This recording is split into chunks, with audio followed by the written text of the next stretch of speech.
Merci d'avoir répondu présent à cette grande première, peut-être en tout cas pour nous et peut-être aussi pour vous. Et comme c'est une grande première, il y a eu un petit souci technique au démarrage dont je suis le responsable. J'ai cliqué 2 fois sur un bouton, donc je vous prie de m'en excuser. On avait tout fait pour être pile à 11 heures et vous savez que Novabuild, on cherche toujours à respecter les horaires, mais voilà, on n'a pas réussi à cette fois-ci. L'état d'esprit de Novabuild, c'est d'aller chercher dans toutes les crises des éléments positifs. On avait essayé de le faire après celle de 2008, des éléments de transformation utiles. Et comme nous le préconisons pour d'autres, eh bien, dans le cas présent, on a essayé de le faire pour nous-mêmes.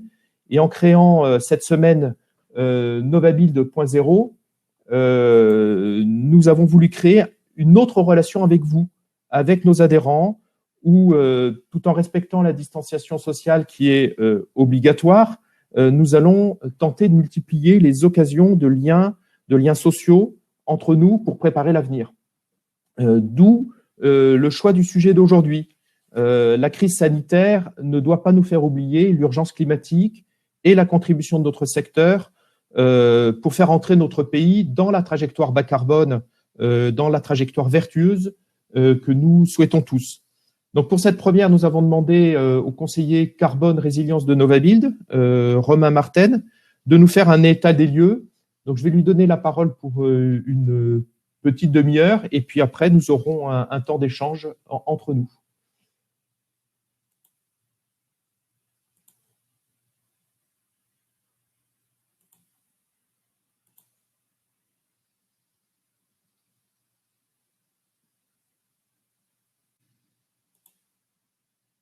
Romain, toi la parole.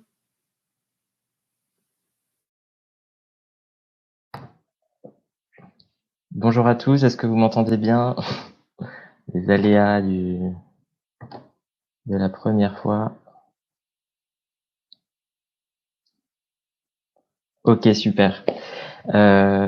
Merci d'être aussi nombreux pour ce premier webinaire. Donc l'idée c'est de parcourir tout ce qui vient cadrer la construction bas carbone et résiliente avec les enjeux à la fois de long terme, puisque en général on vise plutôt 2050, mais l'idée c'est bien de se reconcentrer sur ce qui est possible de faire de manière la plus possible, la plus dans les 10 années à venir, grosso modo 2030, qui est notre prochaine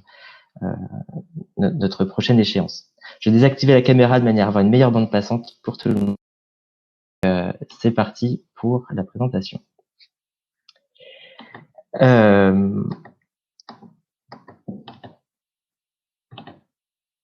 Alors, on va d'abord passer dans une logique d'atténuation et attendez, ça passe là. L'atténuation, c'est tout ce qui est nécessaire de faire pour limiter les émissions de gaz à effet de serre en contrebalancement d'une adaptation, donc qui va être la deuxième partie de cette présentation. L'atténuation, d'abord, il s'agit de partir du général, donc avec ce graphique que vous connaissez sans doute tous, pour limiter au maximum les émissions de gaz à effet de serre, pour éviter d'atteindre une température supérieure à 2 degrés en 2100. Donc là, c'est une échéance de temps encore plus lointaine. Et donc là, on est sur le petit point rouge qui est décalé de la trajectoire bleue en bas du graphique, qui est la plus à suivre pour atténuer au maximum les émissions. Tout ça, ça a été pensé au niveau national, au niveau des différents États.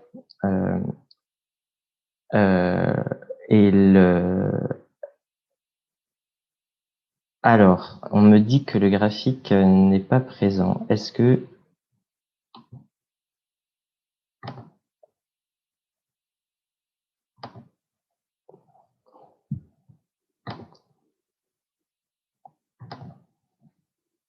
Alors, attendez, j'essaye de relancer la slide. Voilà.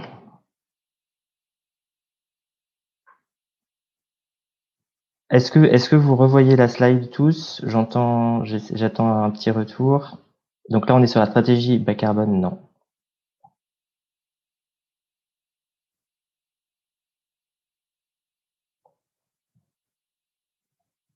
Voilà. Allez, c'est parti.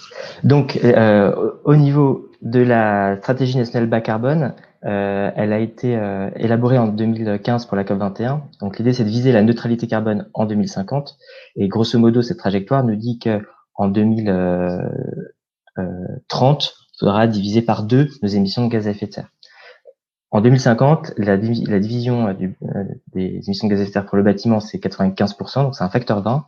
Pour l'industrie, c'est un facteur 5 avec 80%, et le transport a pareil une forte réduction des émissions. Donc on reste sur cette notion de 2030 et toujours 2050. L'idée, c'est pour le monde du bâtiment, donc sachant que cette stratégie nationale a détaillé pour chaque secteur les baisses à la fois des émissions de gaz à effet de serre et de l'énergie associée, puisque les 3/4 des émissions de gaz à effet de serre sont liées à l'énergie. Et donc là, vous voyez que en 2050, il s'agira d'avoir très largement réduit la part du gaz dans la construction, dans tout ce qui est exploitation des bâtiments, et totalement annihiler le pétrole. L'électricité, grosso modo, va rester dans une même proportion, et puis toutes les réseaux de chaleur également. Il y aura quand même une augmentation significative. Donc, il s'agit bien de se concentrer sur les émissions de gaz à effet de serre des vecteurs énergétiques. Donc, l'électricité en France est très faible, vous le savez, parce qu'il y a du nucléaire. Donc, ça, c'est un sujet à part entière. Mais derrière, les énergies fossiles restent les plus émettrices en gaz à effet de serre. Cette stratégie bas carbone s'appuie sur un scénario qui a été détaillé, pareil, pour faire cette stratégie nationale bas carbone, mais aussi pour la PPE, qui est le plan de prévision lié à l'énergie. Et donc l'idée, c'est de réduire de 40% les consommations d'énergie dans le bâtiment, dans le résidentiel, et pareil dans le tertiaire. Le tertiaire représente grosso modo 1/3 des consommations d'énergie, et donc le résidentiel les 2/3. On voit sur ce graphique pour la partie pourpre que c'est principalement le chauffage qu'il s'agira de réduire, en gros divisé par 2 d'ici à 2050, et avec une baisse non significative, plutôt significative, pardon, en 2030. Pour le tertiaire, c'est aussi le chauffage sur lequel il s'agira d'agir. L'électricité spécifique, donc tout ce qui est informatique et tout ça, devra également avoir une baisse importante. Si je passe sur les scénarios en amont liés à la construction neuve, une baisse aussi importante est prévue en termes de nombre de logements, avec entre 35 et 40% en moins, et une augmentation du nombre de logements collectifs par rapport au nombre de logements total. Pour le tertiaire, là on parle plutôt en termes de mètres carrés. Là, il y aura aussi une baisse de 30% à prévoir. Donc, il y a une vraie transformation du secteur à initier. Et donc, c'est ça aussi qu'on souhaite accompagner à NovaBuild. C'est cette transformation du secteur avec d'autres paramètres initiaux. Dans le scénario de référence, il y a aussi la notion de rénovation. Évidemment, la rénovation, c'est les 2/3 de la solution, puisque en gros, les 2/3 du parc construit en 2050 est déjà construit aujourd'hui. Donc, dès aujourd'hui, encore une fois, on n'est pas dans 30 ans, on est vraiment aujourd'hui. Le parc bâti est quelque chose d'important, mais vous le savez, puisque la rénovation prend beaucoup plus de place dans nos discussions en ce moment. En gros, il y a, en termes du nombre de rénovations complètes équivalentes, qui est quelque chose d'un peu barbare pour caractériser le principe de rénovation sur le parc français en général. En gros, il y a une multiplication par 5 ou 6 de ces gestes équivalents qui sont répartis suivant 3 types fondamentaux. Donc, les systèmes de chauffage qui aujourd'hui sont assez élevés, les fenêtres également, et puis l'isolation des parois. L'isolation des parois aujourd'hui est assez faible et elle prendra de plus en plus d'importance. Donc on voit qu'en 2030, on aura plus de, en grosso modo, 600 000 gestes de rénovation liés spécifiquement aux parois, alors qu'aujourd'hui on est à peine 50 000. Donc il y a un vrai travail à faire à ce sujet-là. Les fenêtres, ça va rester équivalent jusqu'en 2040 avant une baisse prévue, puisque toutes les fenêtres ayant été rénovées, il y aura moins de demandes. Quant au changement de système de chauffage et donc de vecteur énergétique aussi, ce sera un accroissement de ce qui est prévu d'ici 2030, puis une stabilisation jusqu'en 2050.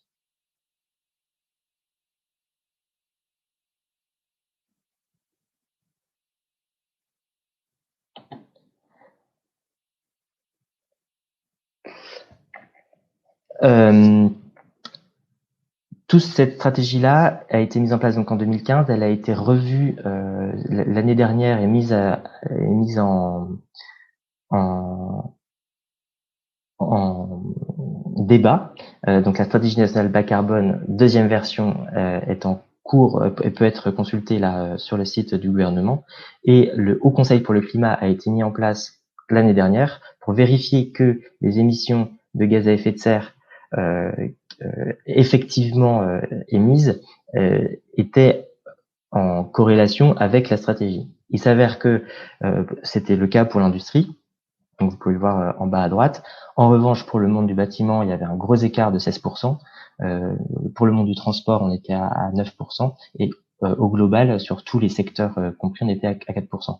Donc, c'est intéressant de voir qu'il y a quand même ce haut conseil qui vient améliorer, qui vient vérifier qu'il y a un suivi de cette stratégie et que ça part pas n'importe où. Donc pour nous, le monde du bâtiment, on a un gros effort à faire puisque on est en écart important par rapport à la trajectoire qui a été prévue. Jusqu'à présent, je vous ai parlé uniquement d'émissions nationales, donc sur le territoire national. En réalité, vous le savez, notre empreinte carbone est bien plus large que ça, puisque nous importons beaucoup de biens, et en gros, ça représente la moitié des émissions de gaz à effet de serre pour chaque Français. Donc là, vous avez des émissions par personne.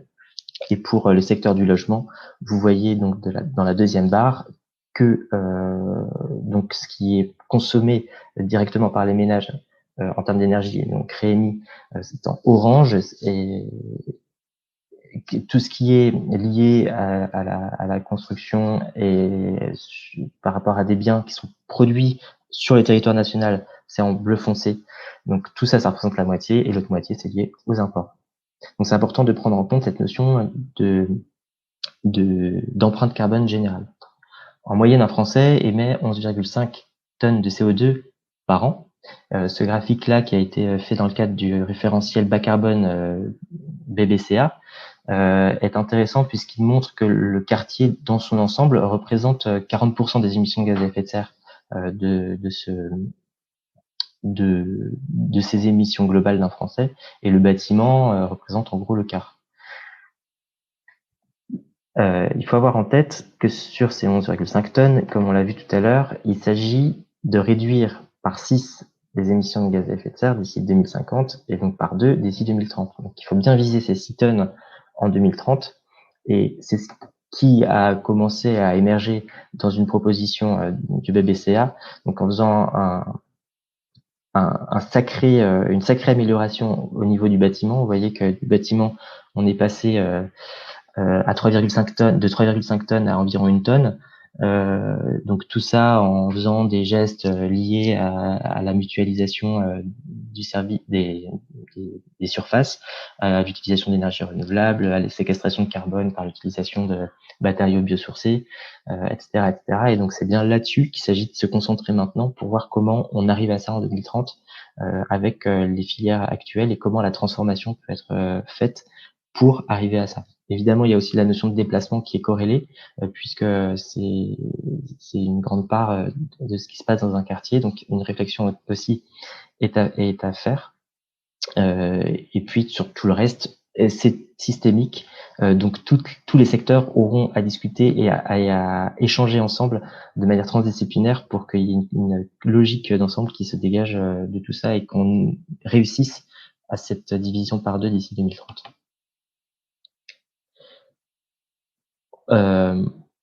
J'ai fait un petit calcul que je trouve assez intéressant, puisque avec la nouvelle réglementation environnementale 2020, donc qui arrive dans les mois à venir, je pense que vous êtes tous au courant.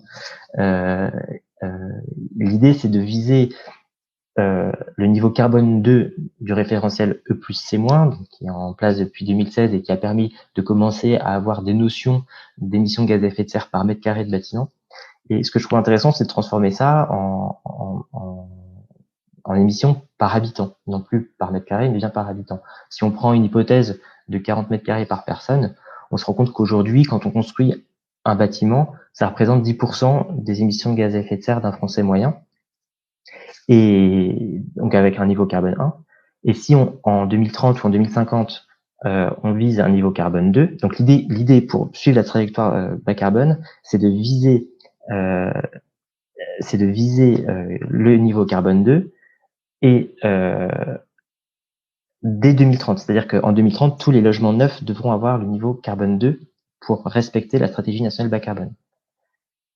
Évidemment, même si on construit aujourd'hui en carbone 2, et c'est des émissions qui sont comptées pour 50 ans. Donc on vient amortir sur 50 ans ces émissions-là. Donc même en 2050, les émissions d'un bâtiment construit aujourd'hui seront amorties dans le bilan carbone d'une personne en 2050. Et ça représente 40% des émissions d'un Français moyen en 2050. Donc il faut bien avoir conscience de cette part extrêmement importante du bâtiment construit aujourd'hui sur les émissions, y compris dans 30 ans. Je passe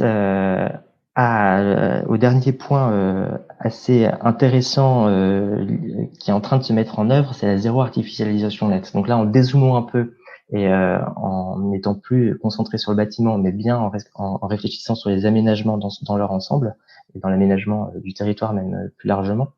Donc la notion de zéro artificialisation nette est apparue depuis quelques années et le plan biodiversité en 2018 l'a inscrit clairement. Il faut que l'objectif, c'est que la France soit à zéro artificialisation nette d'ici à 2050. L'artificialisation des sols, pour l'instant, a une définition qui est assez large puisque elle implique tout processus qui implique une perte d'espace naturel agricole ou forestier qu'on appelle par le joli nom de ENAF, qui conduit à un changement d'usage et de structure des sols. Alors ça, c'est une définition qu'il faut prendre un peu avec des pincettes puisque un parc urbain sera pris de la même manière que du goudron, pardon, et donc il faut être attentif à l'utilisation. Je vous invite par rapport à toute cette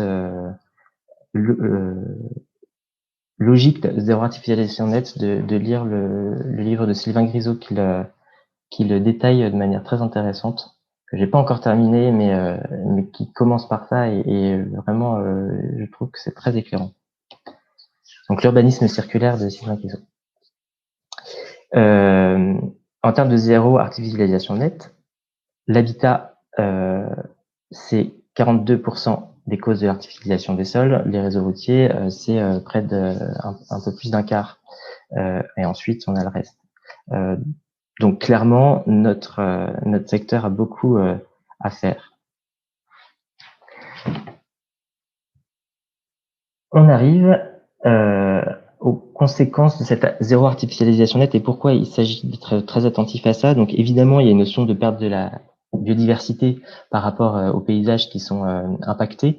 Il y a eu des émissions de CO2 complémentaires, non seulement puisqu'en général, ce sont des réseaux routiers, c'est de l'étalement urbain, et donc c'est plus de transport qui est engendré. Et en plus, il y a une perte d'espace naturel qui permet de stocker du carbone, et donc au global, on est dans une logique inverse en termes de stockage carbone. Et puis enfin, il y a de la pollution. Les véhicules sont polluants et donc forcément, ça engendre de la pollution en plus évidemment de tous les matériaux qui sont mis en œuvre pour artificialiser les sols.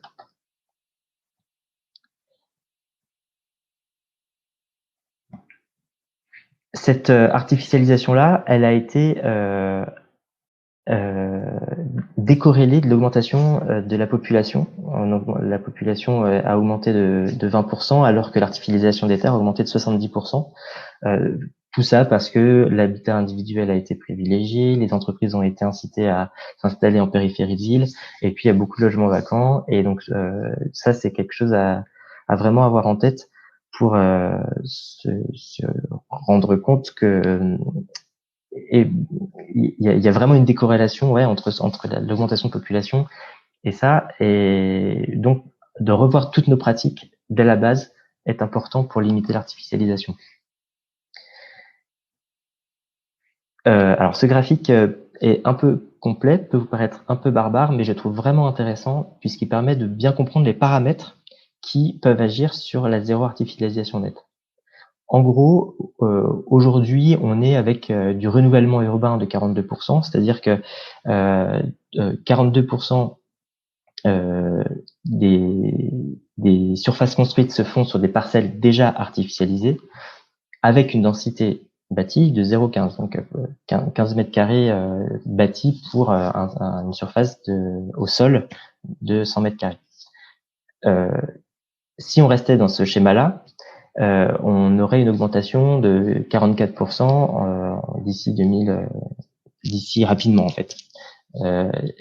Si on vient mobiliser les logements vacants, qui sont en moyenne de 8% en 2016 en France, et si on les ramène à 6%, dans ce cas-là, on pourrait passer de 44% d'augmentation à 7% d'augmentation. À Nantes, on est plutôt bien loti. On est à 5%, je crois, de logements vacants. Donc, ça dépend vraiment des villes. Et ce schéma est très généralisant. Et il s'agit bien de vérifier ensuite à chaque territoire dans quelle mesure ça s'intègre bien. Si on vient appliquer un taux de renouvellement urbain de 70% en 2050 à cette augmentation, à cette diminution de la part des logements vacants, alors on arrive à diviser par deux l'artificialisation des sols d'ici 2050.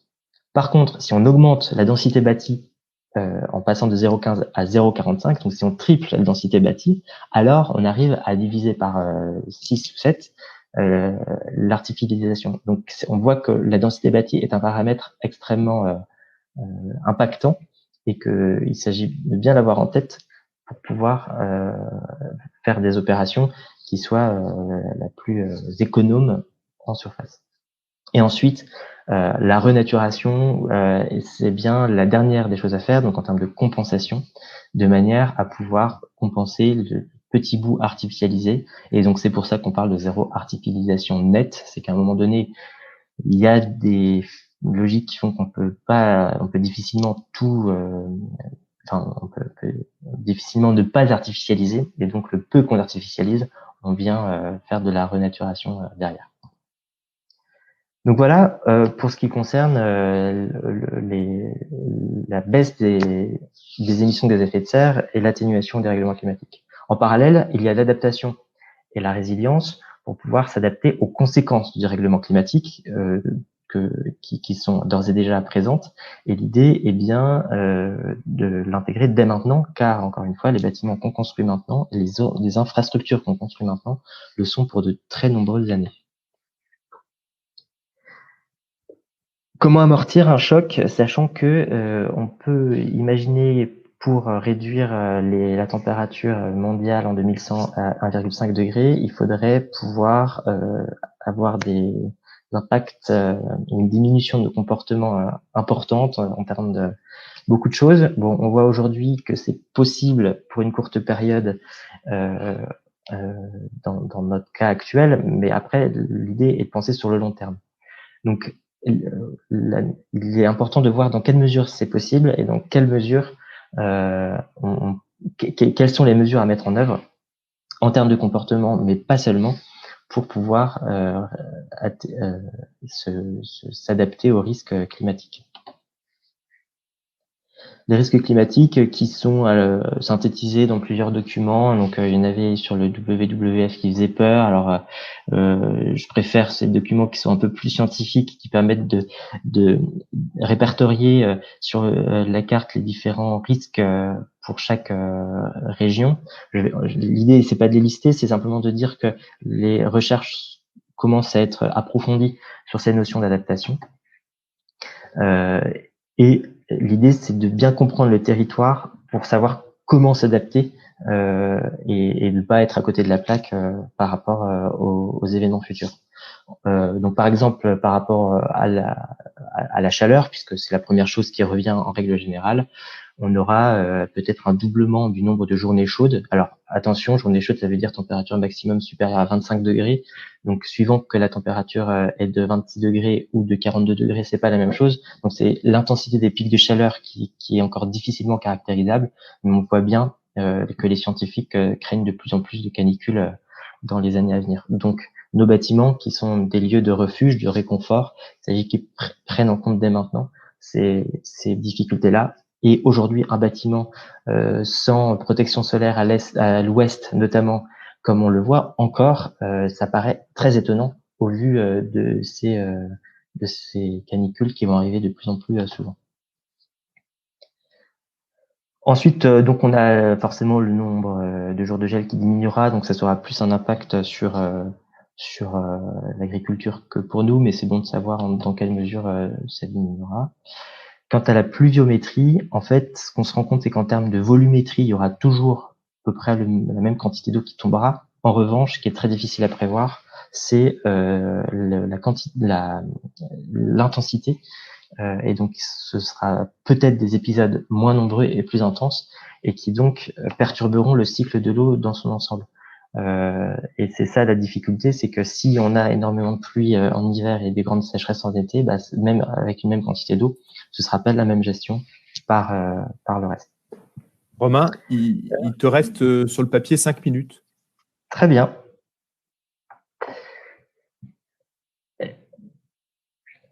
Le climat va évoluer. Ce climat-là a un impact sur la ressource également, donc notamment on pensait immédiatement à la ressource en bois ou en matériaux biosourcés, et ça c'est une difficulté puisque la filière bois commence à se rendre compte qu'il y a des maladies qui peuvent arriver aussi dans la gestion des forêts, et donc il faut bien avoir conscience que c'est pas aussi simple de dire on va faire appel à de la ressource en bois. Il faut que derrière il y a tous les secteurs se mobilisent pour que, en termes de résilience, on vienne s'adapter et comprendre le fonctionnement des écosystèmes de manière à ce que, en 2030, on puisse avoir effectivement une réduction par 2 des émissions de gaz à effet de serre, tout en permettant des ressources qui soient disponibles et des catastrophes naturelles qui soient pas trop impactantes dans ces ressources-là. On arrive ensuite, si ça veut bien passer, à la santé des gens. En termes de santé, bien évidemment, il y aura des modifications. Donc, même si on ne sait pas trop si le Covid-19 est lié à ça, en tout cas, il y aura des évolutions, c'est évident. Donc, il s'agit de se prémunir dès maintenant de ces problématiques-là et de prendre en compte peut-être des manières de ne pas diffuser les virus ou ne serait-ce que pour les vagues de chaleur, pour éviter le stress psychologique des gens, ou en termes de qualité de l'air, toujours améliorer la qualité de l'air.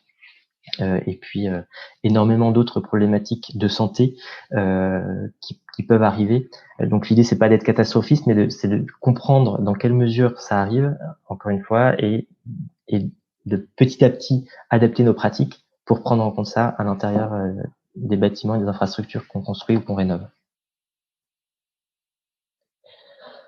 Les évolutions prévisibles, là je vais vous les passer très rapidement. L'idée c'est d'être dans une logique de brainstorming un peu pour voir tout ce qui se passe et venir petit à petit trouver des solutions, puisque c'est bien de ça qu'il s'agit. être dans le pragmatique et trouver des solutions. Donc là, parmi les évolutions prévisibles, les plus importantes soulevées par l'ADEME dans un rapport en 2015 pour le monde du bâtiment, en gros, c'est les températures, la hausse des températures et la sécheresse qui vient provoquer des retraits gonflements d'argile importants et dont il faudra se prémunir dans les fondations pour les bâtiments qu'on construit. Mais bon, ça c'est déjà des choses qui sont plutôt prises en compte dans les documents réglementaires. Après, il s'agit de vérifier que ces prévisions que les documents prennent en compte des prévisions sur le long terme.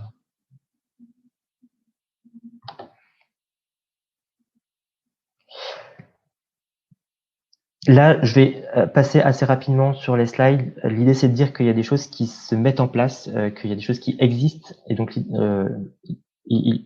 mon travail aussi à NovaBuild va être de répertorier les différentes solutions qui existent pour s'adapter aux conséquences du dérèglement climatique. Si vous avez des solutions, n'hésitez pas à venir vers nous. On est totalement prêts à les diffuser. Et donc, en termes d'augmentation de température, on a construire avec le végétal, l'ingénierie solaire, beaucoup de choses. Pour les événements climatiques en termes de vent, de précipitations et d'incendies, ça c'est des choses qui sont déjà prises en compte, à voir comment ça évolue dans le futur. En termes de hausse des niveaux des eaux, est-ce qu'on commence à construire sur pilotis? De toute façon, les PPRI sont pris en compte, de les suivre. Est-ce qu'il y a des choses innovantes qui peuvent être imaginées, des habitats flottants, etc. Ça, c'est aussi à ne pas mettre de côté. Pour la pollution de l'air, pollution des sols et pollution des eaux, comment dépolluer tout ça, comment faire avec la pollution, comment limiter la pollution. On arrive ensuite sur la biodiversité, donc qui est toujours donc en lien avec la zéro artificialisation nette aussi, qui est quelque chose de parallèle au dérèglement climatique et qui est important puisque pour les écosystèmes, il faut vraiment l'avoir en tête. Donc planter des arbres, c'est bien, c'est peut-être pas suffisant. Mettre des ruches sur les toits, c'est bien, c'est peut-être pas suffisant. Et donc c'est vraiment toute la notion de biodiversité à intégrer dans nos logiques urbaines, en plus des bâtiments en eux-mêmes.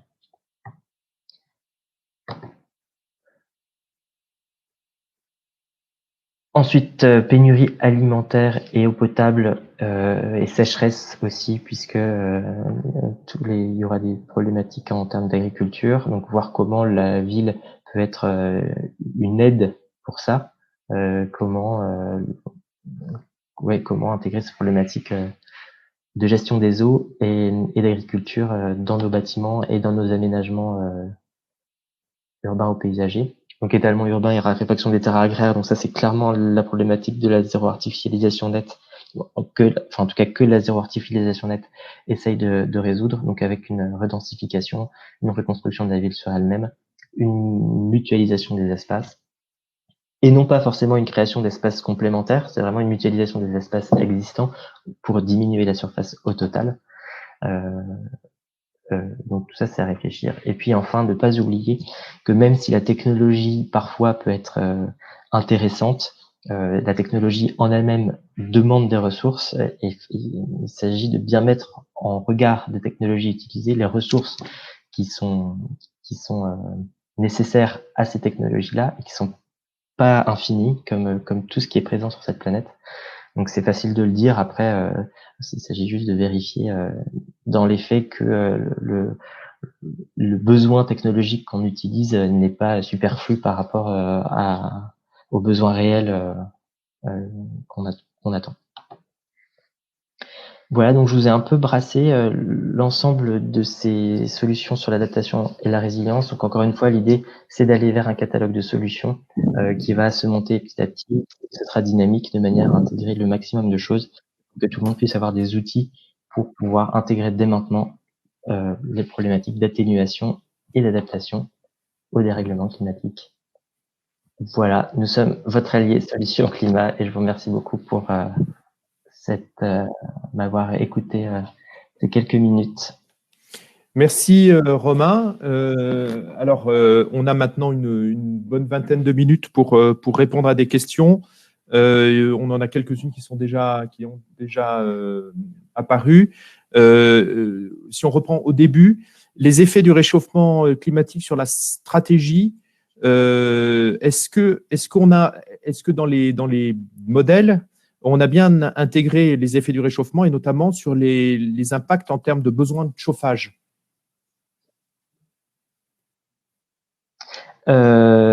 C'est pas clair dans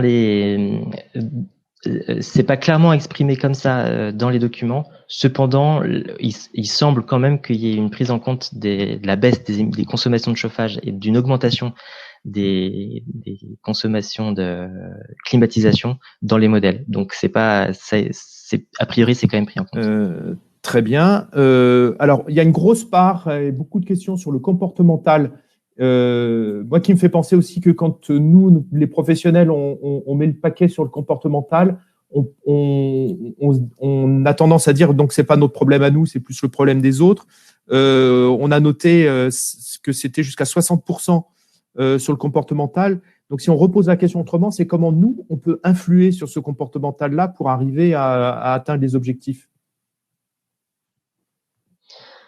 Alors, en fait, le comportemental, ça dépend. Il y a une étude du Carbone 4 qui montre que c'est grosso modo en moyenne 25% des émissions de gaz à effet de serre qui peuvent être réduites grâce au comportement. Donc, les 75% restants restent le fait des entreprises, du secteur, du systémique. Et donc, c'est quelque chose qui limite finalement la notion de comportement. Donc après, nous, en termes de comportemental, c'est aussi l'utilisation de savoir qu'est-ce qu'on utilise comme équipement dans nos logements, comment on transmet l'information aux utilisateurs pour qu'ils consomment le moins possible au sein de leur logement. Je pense aussi qu'il y aura des choses qui vont arriver, notamment avec le compteur Linky et puis des add-ons à ce compteur-là qui vont venir donner des indications aux utilisateurs pour que petit à petit, ils arrivent à être dans une gestion plus efficace des choses. Et puis après, je pense qu'en termes plus larges, c'est socialement, sociétalement, qu'il y aurait une transformation progressive des usages. D'accord. Alors, un auditeur nous dit que, en fait, le discours là sur 2050 tente à laisser oublier qu'en fait, que dès maintenant, la construction devrait être neutre. Alors, est-ce que c'est une position de principe? Est-ce que ça, tu le vois dans les chiffres, dans les démarches? Est-ce que de se dire que dès maintenant, on doit viser la neutralité, est-ce que ça te paraît être une posture utile dans cet état d'esprit-là? Alors, a priori, la difficulté, c'est que c'est systémique. Donc, de fait, d'avoir un seul bâtiment qui est neutre, c'est oublier qu'il y a des bâtiments qui auront peut-être accès à moins de ressources et donc qui pourraient pouvoir peut-être compenser par d'autres bâtiments. Donc, que chaque bâtiment soit neutre, effectivement, s'il arrive à l'être, ce serait intéressant. Derrière, en termes de ressources, c'est pas forcément possible pour l'ensemble des bâtiments. Et comme il y a une transition énergétique sur tous les vecteurs qui est à initier, il y a un vrai sujet par rapport à ça, puisque aujourd'hui, on utilise encore énormément de pétrole et de gaz, et tant qu'on utilisera du pétrole et du gaz, on aura du mal à faire des matériaux de construction pour un bâtiment aujourd'hui, puisque aujourd'hui, les matériaux de construction utilisent du pétrole et du gaz et du charbon pour ceux qui sont construits en dehors de France. Donc aujourd'hui, ça me paraît un peu une vue de l'esprit, sauf, mais je suis prêt à échanger là-dessus. On passe à un autre sujet sur la construction biosourcée.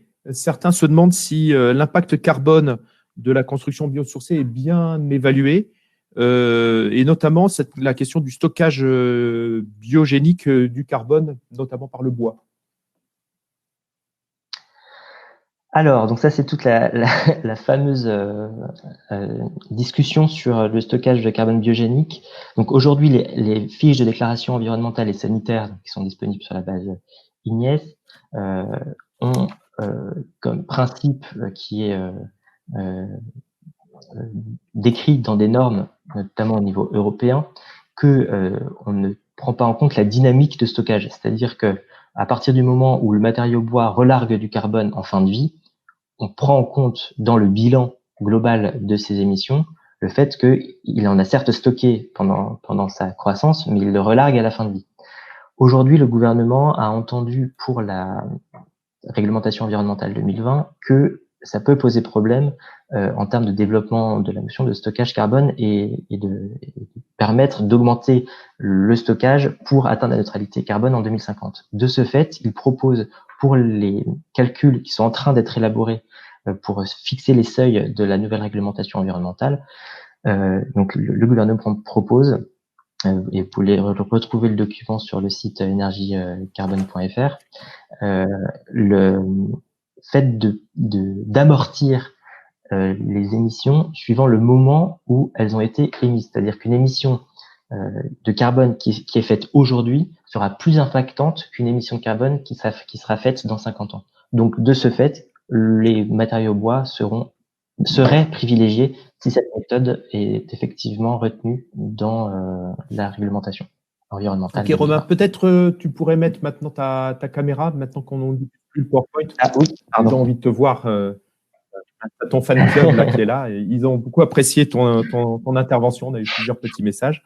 Alors, on continue un peu dans cette logique-là avec les analyses de cycle de vie. Là, à l'instant, tu parlais de la part carbone stockée dans les matériaux biosourcés, mais il y a aussi, dans la mesure, il semble qu'il y ait des trous dans la raquette et notamment, les ACV ne mesurent pas l'effet de rénovation, de la conservation de l'existant par rapport à faire du neuf sur le même site et donc d'abattre un bâtiment. Est-ce que ça apparaît quelque part et comment est-ce qu'on pourrait créer des outils de mesure qui valoriseraient le surcoût que représente la rénovation d'un bâtiment plutôt que de refaire un neuf? Alors aujourd'hui, effectivement, les études sont assez courtes sur ce sujet-là. Cependant, il commence à y avoir des chiffres. En gros, la rénovation permettrait d'éviter 40% des émissions de gaz à effet de serre d'un bâtiment. Évidemment, il s'agit c'est un ordre de grandeur et chaque opération sera très spécifique par rapport à ça. Après, en termes de coût, c'est toujours la problématique. Comment réussir à faire que, d'un point de vue économique, ce qui est bon pour l'environnement et pour l'écologie ou l'éco-construction soit également bon d'un point de vue économique. Donc ça, c'est un vrai sujet. Je sais que tu participes à des groupes de travail nationaux sur ces questions-là. Est-ce que ça avance là-dessus? Parce que moi, j'ai l'impression qu'en fait, que ça reste quand même aujourd'hui, tous les calculs sont faits pour valoriser le neuf, alors que nous, notre job sera vraisemblablement de valoriser la rénovation. Et les outils ne nous le permettent pas pour le moment. Alors pour l'instant, effectivement, après une analyse de cycle de vie, ça dépend des hypothèses qu'on prend, mais pour l'instant, la réglementation est basée sur le neuf. De fait, la prochaine réglementation environnementale, d'un point de vue énergétique, alors déjà, il faut bien avoir conscience que l'ACV qui devient réglementaire, c'est une avancée assez énorme. Donc déjà, on va prendre la marche. Avec le neuf, c'est plus facile qu'avec la rénovation. Donc on va déjà monter en compétence, toute la filière va monter en compétence sur cette problématique-là, et ensuite on pourra l'appliquer à la rénovation, sachant qu'en fait la rénovation, à mon sens, elle est moins importante de ce point de vue-là, puisque la CV, elle se concentre sur grosso modo 5% des émissions de gaz à effet de serre françaises en termes de produits de construction et équipement sur le sol national. Donc certes, ça représente 2/3 entre la moitié et les 2/3 des émissions de gaz à effet de serre d'un bâtiment neuf construit aujourd'hui. Par contre, sur la rénovation, comme la majeure partie de l'analyse de cycle de vie correspond à la structure, au final, c'est plutôt la phase d'exploitation du bâtiment de la rénovation sur laquelle il faut se concentrer. Et donc, la CV pour la rénovation me semble secondaire pour l'instant. Donc ça ne met pas. Et dans la même optique, il y avait un propos tout à l'heure et qui est réitéré à l'instant sur ce qu'à Novabuild on appelle les R, hein, les 4 ou 5 R, réutilisation, recyclage, etc., qui ne sont pas bien valorisés aujourd'hui dans les analyses de cycle de vie. Et donc, on peut avoir tendance à ne pas les utiliser. On a vu dans une conférence récente sur le béton recyclé, en fait, l'analyse de cycle de vie du béton recyclé est moins bonne que le béton de premier usage, ce qui, quand même, à un moment, a un côté un peu absurde. Comment est-ce qu'on peut avancer là-dessus pour que ces R-là, réutilisation, recyclage, etc., soient mieux valorisés dans les études, dans les mesures? Alors, je vais être un peu nuancé. À mon sens, le scientifique est le plus... tant que la donnée est scientifique, pas de raison de la contredire. Si une ACV montre par A plus B que le recyclage est plus émetteur en gaz à effet de serre, ça veut dire que dans le process, il y a quelque chose qui est plus émetteur en gaz à effet de serre. Vous voyez, Romain, c'est la démarche de Romain. On a avec nous quelqu'un qui est rigoureux et il a sûrement une part de militantisme en lui, mais il s'attache toujours aux questions pointues et démontrées avant d'affirmer par principe. Donc ça, c'est comme ça qu'on l'aime bien, mais des fois, ça énerve. Donc, non, mais voilà. Donc derrière, en termes de recyclage, si le recyclage est bon d'un point de vue émission de gaz à effet de serre, ça se traduira dans les faits scientifiques. Par contre, effectivement, aujourd'hui, sur la base carbone, par exemple, on se rend compte que du carton recyclé ou du papier recyclé, c'est pareil que du papier neuf en termes d'émissions de gaz à effet de serre. Mais ça ne veut pas dire que plus tard, ce sera pas meilleur. Mais simplement, ça veut dire qu'aujourd'hui, dans le process utilisé, en termes d'émissions de gaz à effet de serre, le béton recyclé peut-être, alors ça, je ne connais pas précisément, mais derrière, il faut s'interroger pour comprendre pourquoi et ensuite améliorer le process pour améliorer la FDVS derrière. Et les auditeurs là reprécisent que, à mon sens, c'est quand même un effet plutôt systémique. Comme on n'intègre pas le recyclage, en fait, c'est parce qu'on a une vue de l'ouvrage indépendamment de son impact global et des différentes emprises. C'est-à-dire qu'il y a quand même un certain nombre de choses qui manquent dans les analyses pour prendre réellement en compte les questions de réutilisation, de recyclage. Alors, un autre sujet, et qui est un sujet qui monte assez fortement à Novabuild, notamment depuis le Covid, c'est la question du local et de l'importation.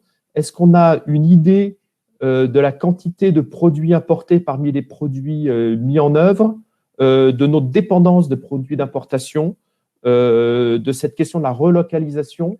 Est-ce qu'elle peut être menée de front en même temps que la question de la stratégie bas carbone?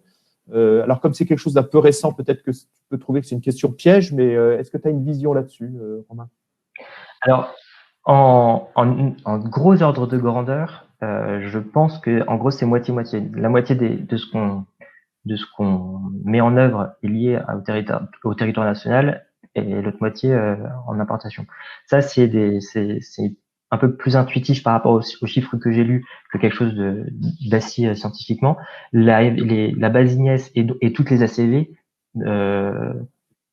je réfléchis en même temps.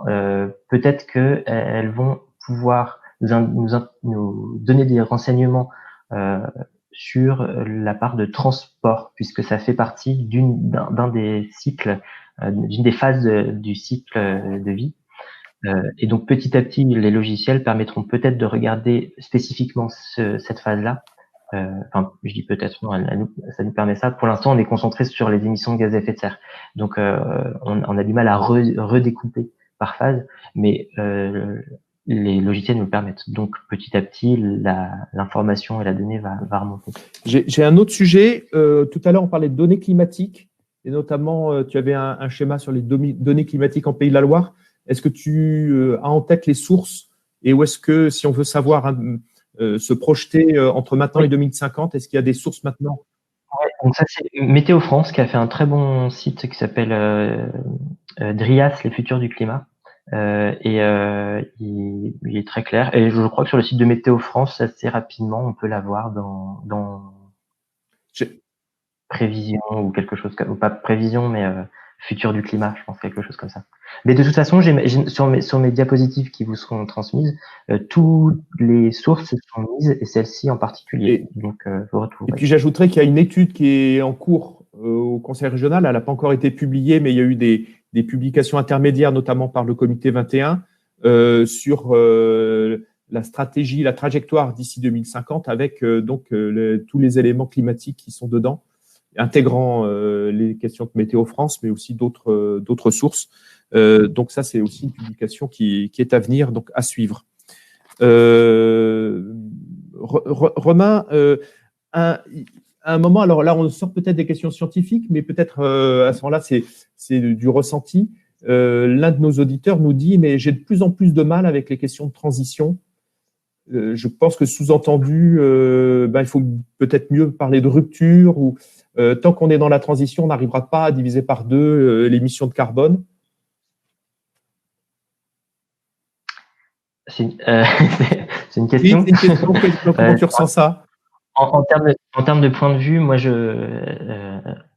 peut-être mon côté, encore une fois, scientifique, mais je crois pas en la rupture franche. Je pense que tout est, même pour le Covid, voyons pour le Covid, il y a eu une montée progressive de la tension avant de déclencher le confinement. À mon sens, ça, c'est pas une rupture. Enfin, ça peut paraître une rupture si on monter en 5 jours, quoi. Mais ouais, mais si on l'a tous vécu, on l'a tous vécu comme une transition. Donc je pense que, enfin, en tout cas, moi, il y a eu un effort d'adaptation. On le voit même à Novaville. Voilà. Entre le moment où on se dit, bon, on va essayer de mettre 1 mètre de distance entre nous, jusqu'au moment où on se dit, on est à 100% télétravail, il nous a fallu une petite semaine ou une dizaine de jours. Voilà. Et donc, je pense que ça dépend de l'échelle. D'un point de vue mathématique, la rupture n'existera pas. Enfin, on est dans des évolutions très systémiques et continues des choses.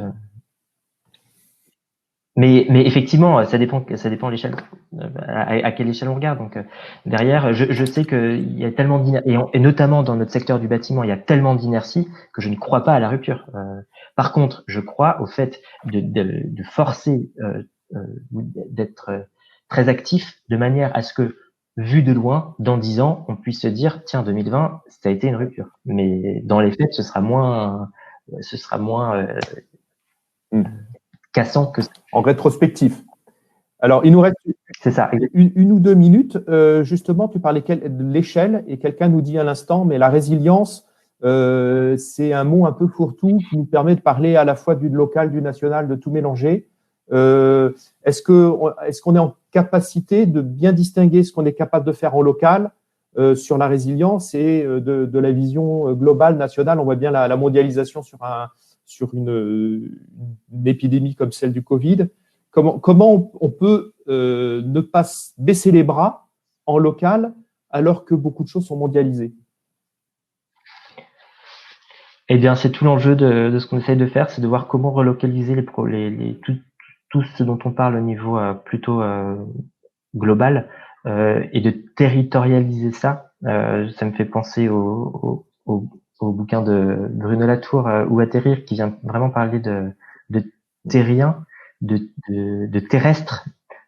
Et cette notion de territoire est hyper importante. Et Novabult, avec sa vocation régionale et tous les acteurs qui tournent autour de nous, on a aussi cette ambition de pouvoir recentraliser, enfin reconcentrer les choses dans nos vies réelles, directes. Et donc aujourd'hui, effectivement, le concept de résilience est hyper large. Et là, vous pouvez voir pour nos adhérents, vous pouvez voir notre dernière monographie résilience, où on voit très bien que c'est loin d'être un mot avec une seule définition. Et l'idée, c'est de voir c'est pour ça que de savoir que en 2050 il y aura 2 fois plus de jours de canicule en moyenne. Et bah du coup, on sait où se diriger en termes d'adaptation de nos bâtiments et ça devient de plus en plus précis. Et à Marseille, ce sera pas la même chose. Donc, on commence à être dans cette finesse d'analyse qui n'était pas disponible d'un point de vue scientifique il y a de cela quelques années. Donc, c'est normal que les choses arrivent petit à petit. Merci, on arrive à la fin. Donc, je voulais d'abord remercier Romain pour avoir essuyé les plâtres avec nous et pour cette première. Merci aussi aux 60 participants qui sont restés avec nous tout du long. J'ai l'impression que vous avez été très attentifs et que vous avez apprécié cette première rencontre. On est en train de préparer avec l'équipe, Juliette, Lucie, Romain, une rencontre la semaine prochaine à la même heure sur la terre crue, les recherches actuelles sur la construction en terre crue et les réalisations en terre crue. Donc, on vous invite à noter tout de suite le rendez-vous dans votre agenda, mercredi entre 11h et midi, à confirmer dans les prochaines heures ou les prochains jours avec un message que vous recevrez. Et merci à toutes et à tous et bon appétit. À très bientôt. Merci à tous et à toutes.